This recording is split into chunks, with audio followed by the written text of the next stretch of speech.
अस्सलाम वालेकुम एवरीवन। उम्मीद है कि आप सब लोग खैर खैरियत से होंगे। सर आज हम IS-21 में ये देख लेते हैं कि अगर कोई कंपनी किसी बाहर के बैंक से लोन लेती है, यानी सर हम ये कह सकते हैं कि फॉरेन करेंसी लोन्स, मैं फिर रिपीट कर रहा हूँ कि लेट से आपको कुछ पैसे या फंड्स की नीड है, तो आपने किया क्या? आपने किया ये कि भाई आपने एक बैंक को अप्रोच किया जो कि पाकिस्तानी बैंक नहीं है, वो बैंक है पाकिस्तान के बाहर का। लेट से आप किसी US के बैंक से लोन ऑब्टेन कर रहे हैं, तो आपको ये बात की तो समझ होनी चाहिए ना कि आपको जो लोन दिया जाएगा वो डॉलर्स की मद में दिया जाएगा। वो किस मद में दिया जाएगा? डॉलर्स की मद में। तो सर हम सबसे पहले यहाँ पर ये कर लेते हैं, सही ना, कुछ स्टेप्स लिख लेते हैं जो आपको हेल्प करेंगे ऐसे सवालात को सॉल्व करने में। सही है जी, फोकस होकर देखिएगा इधर।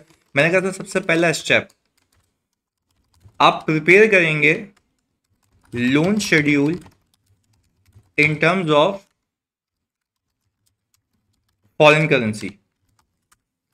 सर ये क्या बात की भाई? ये बात ये है कि मैं आपको ये कह रहा हूं कि आपने लोन शेड्यूल बनाना है फॉरेन करेंसी में, एज इफ के एक फॉरेन बैंक ने आपको जो लोन दिया है वो आपको शेड्यूल कैसे बना के देता है कि भाई आपने $5,000 का लोन लिया, उसमें से $500 आप इन किस्तों में पे करेंगे, तो आप वैसे ही बना लें जैसे सामने वाला बैंक आपको बना के देता। बात क्लियर है? फिर हम बात कर लेते हैं स्टेप 2 की। अच्छा भाई, स्टेप 2 के अंदर आपने जो रीपेमेंट्स है उसको सेटल करना है स्पॉट रेट पे। रीपेमेंट्स को किस पे सेटल करना है? स्पॉट रेट के ऊपर करना है। अच्छा सर, रीपेमेंट्स को स्पॉट रेट पे क्यों सेटल करना है? भाई मुझे एक बात बताओ। लेट से उसने कहा कि भाई आपने हाफ ईयरली पेमेंट्स करनी है, तो जो आप हाफ ईयरली पेमेंट्स करेंगे तो ये बात तो समझ आती है ना कि जिस दिन आप डॉलर पे करने जाओगे तो आपकी जेब से जो कैश आउटफ्लो होगा वो उस दिन के रेट के हिसाब से होगा। तो whenever you are settling your obligation, तो आप उस ऑब्लिगेशन के डेट का रेट पिक करेंगे और अपने पास से कैश आउटफ्लो दिखा देंगे। बात क्लियर है? अच्छा भाई सर, मैंने कहा step 3, interest expense will be booked at average rate. ये एक बड़ी गेम है, ये आपने समझनी है। मैंने क्या लिखा यहां पे कि आपने जो इंटरेस्ट एक्सपेंस बुक करना है बच्चों, वो एवरेज रेट के ऊपर करना है। जरा बात समझ लेते हैं, why I am considering average rate है। सुनिएगा, मैंने कहा लेट से आपको पहली पेमेंट करनी है 30 जून को, आपने लोन लिया है 1 जनवरी को, तो आपको ये तो बात पता है ना कि आपका जो इंटरेस्ट लग रहा होगा वो भी डॉलर्स में लग रहा होगा। भाई जाहिर सी बात है, अगर फॉरेन करेंसी लोन है तो उसके ऊपर इंटरेस्ट भी डॉलर्स में लगेगा। पर यहां समझने की बात यह है कि भाई क्या आपके लिए प्रैक्टिकली पॉसिबल है कि एक दिन का इंटरेस्ट निकालो, उसको एक दिन के रेट पे मल्टीप्लाई करो, एक दिन का इंटरेस्ट निकालो, उसको उस दिन के रेट पे मल्टीप्लाई करो, तो ऐसे तो पता नहीं 6 महीने में कितने दिन हो गए। अनलेस कि आपके पास हाईली ऑटोमेटेड सिस्टम जो कि ये खुद कैलकुलेट करता हो। अदरवाइज वो कहता है कि whenever there is impracticable, this is impracticable to do so, तो आपने उस केस में कौन सा रेट पिक करना है? Sir average rate. यानी एवरेज रेट का मतलब यह है कि आप 1 जनवरी से लेके 30 जून तक जितने भी रेट्स रहे होंगे, सही जी, 1 जनवरी से लेके 30 जून तक, रिपीट कर रहा हूं, उसका सम करेंगे। सर वो कहाँ से मिलेंगे मुझे? भाई मुझे स्टेट बैंक की साइट से एक सीधी सीधी एक्सेल फाइल डाउनलोड होती है, उसको मैं एक्सट्रैक्ट करता हूँ, उसका एवरेज निकाल लेता हूँ सीधा, सारे दिन होगा, तो मुझे एक एवरेज रेट मिल जाता है 6 महीने का। तो मैं कहता ये हूं कि जो भी मेरा डॉलर का इंटरेस्ट है मैं उसको इस रेट पे मल्टीप्लाई करके अपना इंटरेस्ट एक्सपेंस बुक करूंगा इक्विवेलेंट PKR में। तो आपने यहाँ पे मोहतात रहना है, आपने यहाँ पे एक बात समझनी है कि भाई आपका जो इंटरेस्ट बुक होगा वो किस पे होगा? सर वो आपका एवरेज रेट पे होगा, पर इंटरेस्ट की कैलकुलेशन डॉलर्स में होगी जो ऊपर शेड्यूल बनाया है, ऊपर जो शेड्यूल बनाया। अच्छा अब मैं इसको जरा स्वैप कर लेता हूँ, मैंने कहा सर पहले हम इंटरेस्ट बुक कर लेंगे फिर सेटल करते हैं, तो ये आपके लिए आसानी हो जाएगी। मैंने कहा चलें सर, मैंने इसको स्वैप कर लिया।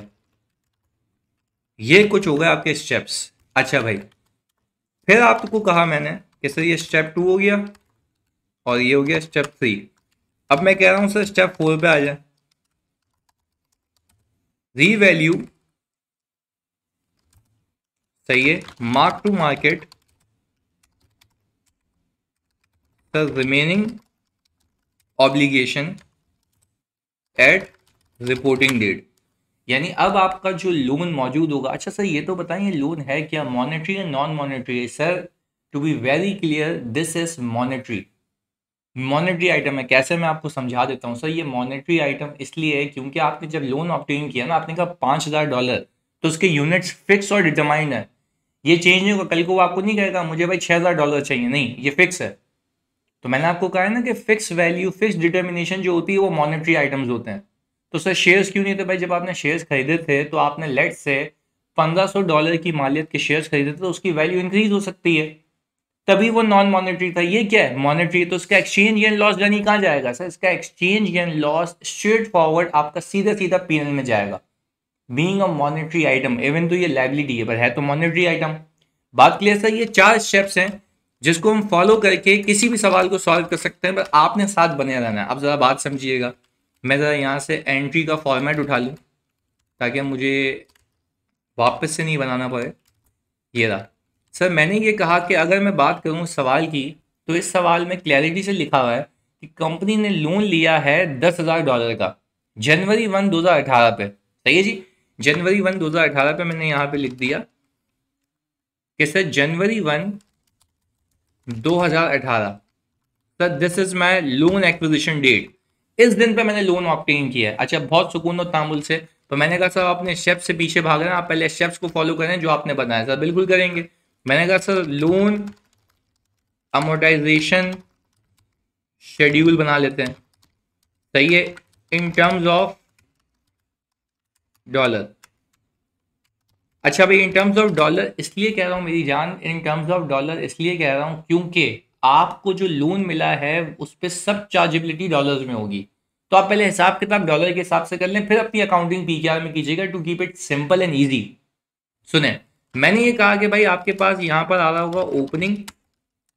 सही है, फिर आपके पास आएगा यहां पर इंटरेस्ट। सही है जी। इसके बाद आपके पास आ जाएगा सर यहां पर रीपेमेंट, और सर फिर इसके बाद आपके पास आ जाएगा यानी क्लोजिंग। अच्छा जी सर, एक तो कहानी ये हो गई। फिर मैंने कहा सर हमने 2018 से शुरू किया है। अब सर ऊपर जाके देख लेते हैं। बोले प्रिंसिपल इज रीपेबल। यार you need to keep it in your mind, इसको आपने देखना है। यहाँ पे रेंटल नहीं बोल रहा, यहाँ पे बोल रहा है प्रिंसिपल कितनी इंस्टॉलमेंट्स में पे होगा। कितनी? 4 इक्वल इंस्टॉलमेंट्स के अंदर, जो कि ईयरली हैं, सालाना, टिल 2021। तो क्या मैं कह सकता हूं 18, 19, 20, 21, कितने साल हो गए सर? 4 साल हो गए।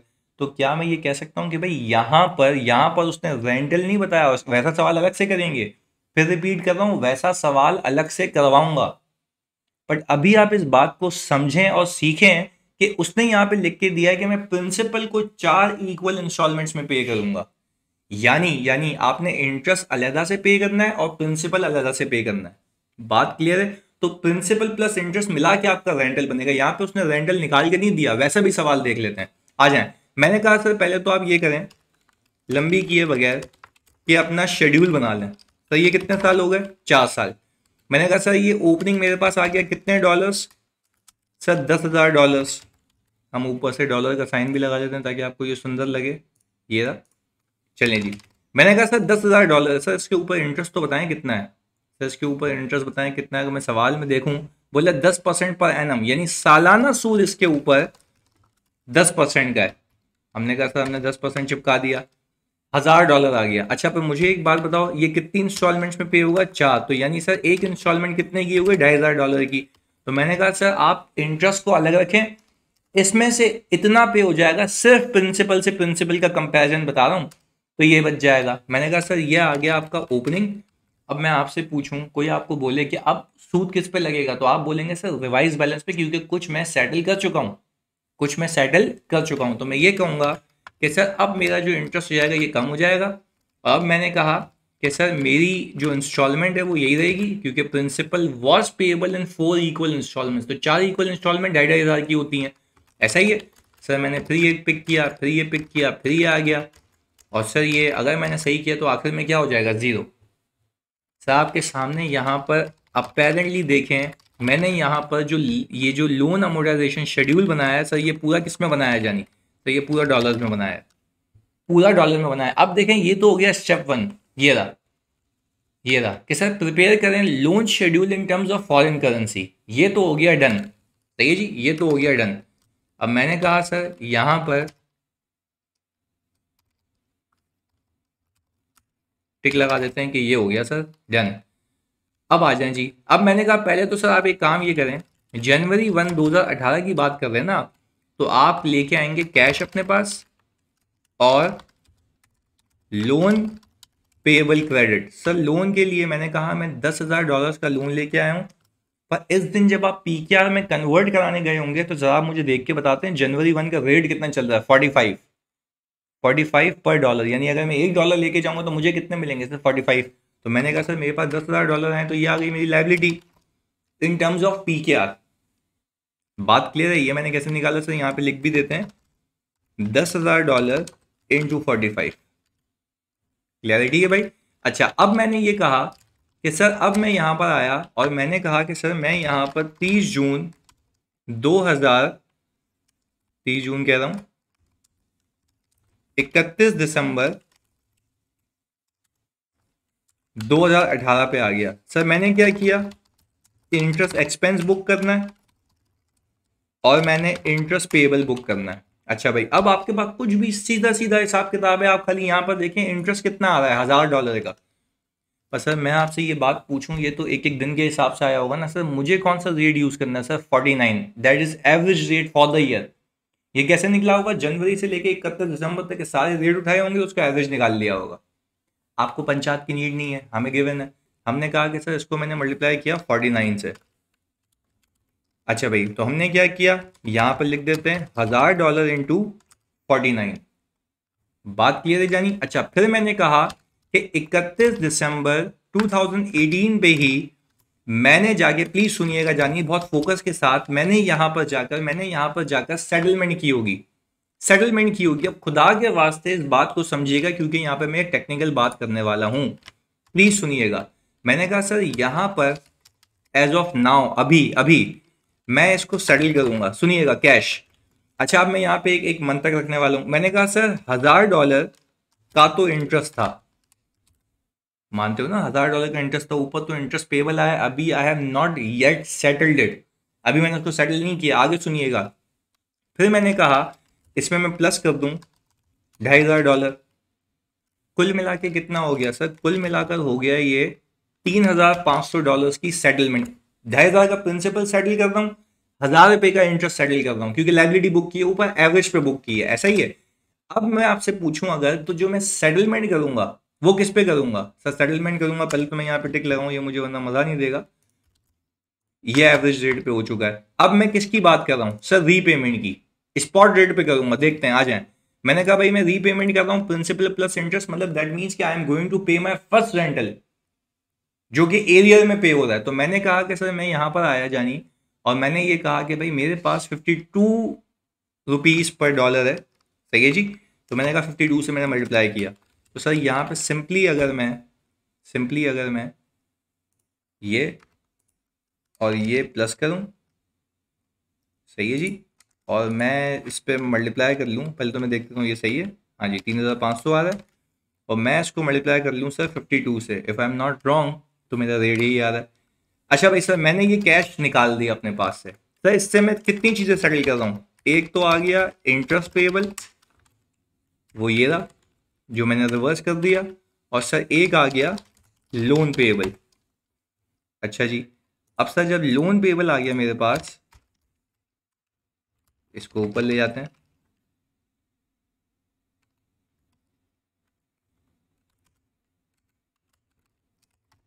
अच्छा सर, अब जब लोन पेएबल आ गया तो लोन में कितने का सेटल कर रहा हूँ? जितने का आपकी बुक्स में रिकॉर्डेड है। देखिएगा सर, मैं ये मानता हूँ कि आपके पास ये जो लोन है ना, ये जो ऊपर आपने $10,000 रिकॉर्ड किए थे, उसके अंदर ये $2,500 भी थे, और ये $2,500 कितने पे कैरी हो रहे थे सर? 45 पे। तो निकालूंगा भी कितने से? 45 से। मैंने कहा सर बाकी मेरा फॉरेन एक्सचेंज लॉस हो जाएगा, फॉरेन एक्सचेंज लॉस हो जाएगा। अच्छा सर, फॉरेन एक्सचेंज लॉस क्यों हो जाएगा भाई? क्योंकि जाहिर सी बात है, आपने लाइबिलिटीज रिकॉर्ड की थी, कम की थी, आप सेटल ज़्यादा भी कर रहे हैं, और किस वजह से कर रहे हैं? एक्सचेंज रेट की वजह से कर रहे हैं। तो सर अगर मैं यहाँ से इसको कंपेयर करूँ तो 20,500 का मेरे पास लॉस है। अच्छा, अब मैं आपसे पूछूँ ये 20,500 के लॉस की डिटर्मिनेंट्स बताओ। सर एक चीज़, एक तो $2,500 जो आपने सेटल किए वो 45 पे रिकॉर्डेड थे, 52 पे सेटल हुए, तो इसका मतलब ये है कि कुल मिला के ₹7 पर डॉलर का आपको $2,500 पे नुकसान आया। ₹7 पर डॉलर का $7,000 पे, $2,500 पे आपको नुकसान आया। फिर एक और चीज, आपने $1,000 का इंटरेस्ट बुक किया था 49 पे, लाइबिलिटी बुक की थी, and you have settled it on 52, तो आपके पास ₹3 पर डॉलर का नुकसान यहां पर आया। तो ये दोनों का मिला के नुकसान, चाहे तो चेक कर लीजिएगा। बात क्लियर है? क्योंकि सर क्या मैं कह सकता हूं मेरी लाइबिलिटी की सेटलमेंट पे एक नुकसान आया जो 45 पे रिकॉर्डेड थी, सेटल 52 पे हुई, तो ₹7 पर डॉलर का ये नुकसान है। और 1,000 पे, जो $1,000 है मेरे, $1,000 मैंने रिकॉर्ड किए थे किस पे, 49 पे, that was average rate interest expense का चार्ज निकालने के लिए।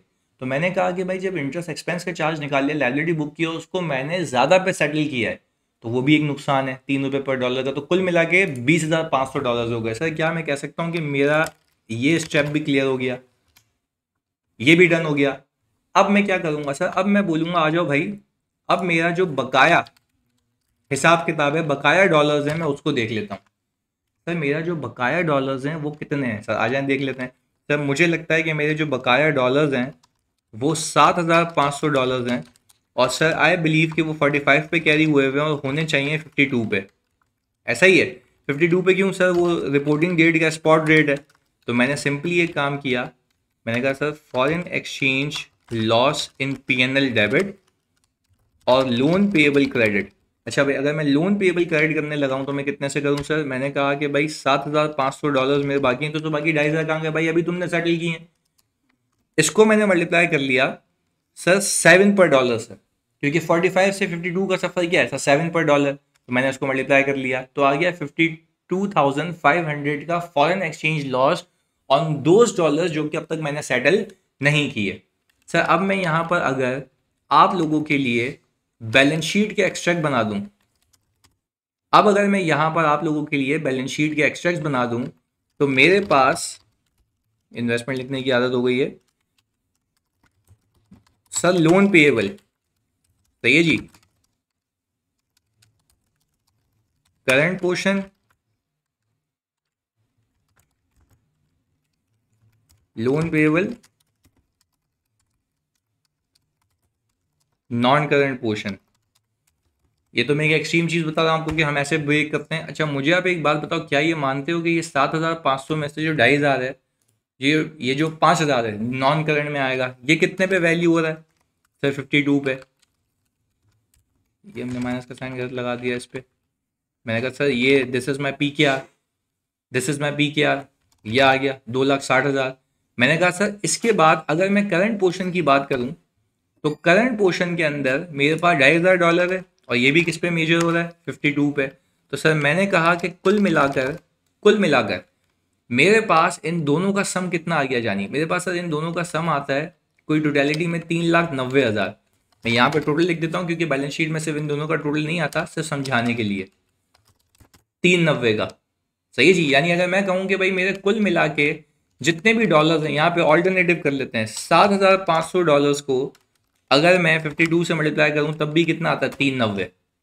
और सर एंट्री वाइज भी लेके चल रहे हैं, अगर एंट्री वाइज भी, मैंने कहा मेरी लाइबिलिटी आई कितने पे थी जानी? 450 पे। सेटल कितने पे हुई? ये सिर्फ लोन पेबल वाली बात कर रहा हूँ, interest payable is something different. और मैंने कहा सर फिर इसको प्लस कर दो 52,500 से, तो देखो 390 बनता है। यानी मैंने अकाउंटिंग बिल्कुल सही की है और अलॉन्ग विद प्रॉपर प्रेजेंटेशन की है। I hope this is clear. और सर अगर मैं पीएनएल के एक्सट्रैक्ट बनाऊं यहाँ पर, ये तो हो गई हमारी बैलेंस शीट, ये तो हो गई सर हमारी balance sheet. What if I prepare PNL? तो सर प्रॉफिट एंड लॉस के अंदर आपके पास सिंपली जो चीजें आएंगी वो मैं बता देता हूं आपको।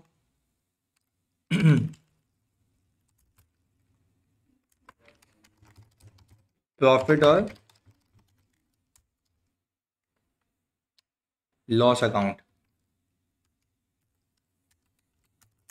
अच्छा भाई, प्रॉफिट और लॉस अकाउंट के अंदर आपके पास सबसे पहले आप ले आए सर इंटरेस्ट एक्सपेंस। ये आपको पता है कि ये सर आपका एवरेज रेट पे आया था, ये रहा 49,000 का, कोई मसले वाली बात नहीं है सर। फिर इसके बाद मैंने आपको कहा कि सर आपके पास फॉरेन एक्सचेंज लॉस आया, क्योंकि आपकी लाइबिलिटी एक तो ज़्यादा पे सेटल हुई और दूसरी को आपने रीमेजर किया है। तो sir this plus this is your total exchange loss. ये तो सिर्फ यही आ गया उठ के, एक और इसमें ऐड कर लेते हैं, ये रहा। तो सर कुल मिला के मेरे पीएनएल के एक्स्ट्रा चाहिए, क्योंकि इसके अलावा कोई पीएनएल का चार्ज नहीं है। I hope this is clear. Sir अब मुझे एक बात बताएं, अगर मैं अगले साल चलता हूँ तो सर ये भी डन हो गया, अगले साल यही कारोबार चलता रहेगा। जब मैं अगले साल चलता हूँ जानिए, तो अगले साल मुझे एक बात बताओ, फिर मैं इंटरेस्ट बुक करूंगा, एक साल और करके दिखा देता हूँ तुम्हें। मैं कहा सर आ जाए। अब कहानियां यहां से चलेंगी, कहानियां यहां से चलेंगी, और इसको भी उठा लेते हैं ताकि ये पूरा एक साथ हो जाए। टेक्नोलॉजी का इस्तेमाल तो करें। चलें जी, मैंने कहा सर अब मैं आ गया 31 दिसंबर 2019 पे, इसको भी 19 करें, इसको भी 19 करें, सही है जी, एक एक करके। मैंने कहा सर अगर मुझे इंटरेस्ट एक्सपेंस बुक करना है तो you need to keep in your mind कि भाई ये जो है 750 का अब आपका इंटरेस्ट एक्सपेंस है। 750 की क्या जानी, इंटरेस्ट एक्सपेंस है।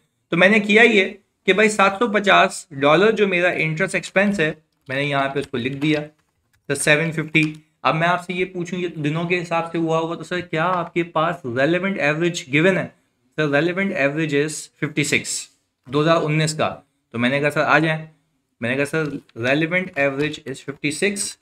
तो मैं अब यहाँ पर क्या करूँगा सर, $750 इंटू 56 एवरेज पे मैंने इंटरेस्ट पेबल बुक कर लिया। अच्छा अब मुझे आप एक बात बताओ सर, क्या मैं कह सकता हूँ अब जो मैं सेटल करूंगा वो $750 और 2500 प्लस यानी एक रेंटल सेटल करूंगा, तो अब मैं कह सकता हूँ कि सर सेटलमेंट किस पे होगी, सेटलमेंट किस पे होगी, स्पॉट पे होगी। आ जाए जी। अब मैंने ये कहा कि सर सेटलमेंट जो स्पॉट पे होगी तो वो स्पॉट रेट कितना आ रहा है सर, 59 का आ रहा है। मैंने कहा सर मैं यहाँ पर 59 से इसको मल्टीप्लाई कर लेता हूँ। अच्छा when it comes to cash, तो हम ये देख लेते हैं, हम ये देख लेते हैं सर कि हमारे पास, अच्छा मैं अगर ये लास्ट वाला देखूं, अच्छा तो सर अब हमारे पास ये कैश की फिगर आ रही है, और कैश मैंने कहा ये 750 प्लस $2500 ये मैं सेटल करने लगा हूं, और सर ये मैं सेटल करने लगा हूं कितने रेट पे, 59 पे। अच्छा तो अब मैंने कहा भाई इंटरेस्ट पेबल कितना है सर, इंटरेस्ट पेबल मेरा 42,000 आ रहा है सर, पहले कितना आता 49 भाई, क्योंकि जाहिर सी बात है आपके जितनी सेटलमेंट करते जाओगे उतना इंटरेस्ट रेट क्या होता रहेगा, कम होता रहेगा। अच्छा फिर आपने क्या किया, आपका लोन पेबल कितना 2500 इंटू 45, अब ये गलत हो जाएगा सर, ये 45 नहीं होना चाहिए। अब आपका लोन कितने पे कैरी हो रहा था ओपनिंग पे, तो आपका लोन ओपनिंग पे कैरी हो रहा था 52 पे। तो अब जब लोन 52 पे कैरी हो रहा तो निकालोगे भी कितने से सर, 52 से, तो आपके पास ये एक्सचेंज लॉस आ गया। फिर ये exchange loss is the difference between कि आपके $2500 जो प्रिंसिपल अमाउंट थी लोन की वो कितने पे कैरी होती थी, 52 पे, आपने सेटल कितने पे की, 59 पे। तो कुल मिला के आपको ₹7 पर डॉलर पे नुकसान हो गया। और अगर आप बात करें इंटरेस्ट पेबल की, तो आपने उसको एवरेज पे 56 पे बुक किया था, you are settling it on 59, तो ₹3 पर डॉलर का यहाँ पे नुकसान हो गया। तो कुल मिला के नुकसान ये जो फॉरेन एक्सचेंज लॉस की मद में आ रहा है। अच्छा अब मैंने कहा सर अब आपके पास कुल मिला के आई बिलीव कि $5000 बच गए हैं। और सर अब हम इसको यूं कर लें कि सर अब आप 52 से सफ़र तय करेंगे, कहाँ तक का सर, 52 से सफ़र तय करेंगे आप 59 तक का, क्योंकि आप रिमेनिंग ऑब्लिगेशन को रीवैल्यू करेंगे। तो सर रिमेनिंग ऑब्लिगेशन 5 की है, तो आपने ये कहा कि भाई 52 से 59 का सफ़र 7 का है, सही है जी। देख लिए भाई आप भी, 52 से 59 का सफ़र कितने का है भाई, 7 का है। तो ये आपका नुकसान हो गया और ये आपने बुक कर लिया। तो सर अगर मैं यहाँ पर ऑल टुगेदर इसको सही करूं, तो क्या मैं कह सकता हूं कि अब मेरे पास क्लोजिंग लायबिलिटी होनी चाहिए $5000 की, जिसमें से नॉन करंट ये है 2500, जिसको मैं 59 से कंपेयर करूंगा, सही है जी। और जो मेरे $2500 हैं, जो मेरे $2500 हैं, सही जी, मैंने इसको भी यहाँ से पिक किया और इसको मल्टीप्लाई कर लिया सर 59 से, तो कुल मिला के 295। और if I want to check it, तो मैंने कहा भाई मेरे पास $5000 हैं और 59 पे कैरी होनी चाहिए 295, अल्हम्दुलिल्लाह बिल्कुल सही आया है। यानी मैंने अब तक अकाउंटिंग बिल्कुल सही की है। और एक और क्रॉस चेक कर लेता हूँ मैं कि सर मेरी लायबिलिटी शुरू हुई थी यहाँ से 390 से, मैंने इसमें से इतना सेटल किया और इतना इंक्रीज कर दिया, तो सर ये भी 295 आ रहा है, यानी अकाउंटिंग एंट्रीज भी बिल्कुल सही हैं। और सर रही बात यहाँ पे इंटरेस्ट एक्सपेंस की, तो ये मैंने यहाँ से उठा लिया और सर मेरा फॉरेन एक्सचेंज लॉस की बात रही तो ये दोनों का सम आ गया। बात क्लियर हो सर, ये कहानी चलती रहेगी जब तक ये लायबिलिटी क्या हो जाए, जीरो। आई होप आपको ये कॉन्सेप्ट क्लियर होगा। इसका क्विज आपके पास आ जाएगा, इसको बिल्कुल कीजिएगा। अल्लाह हाफिज़।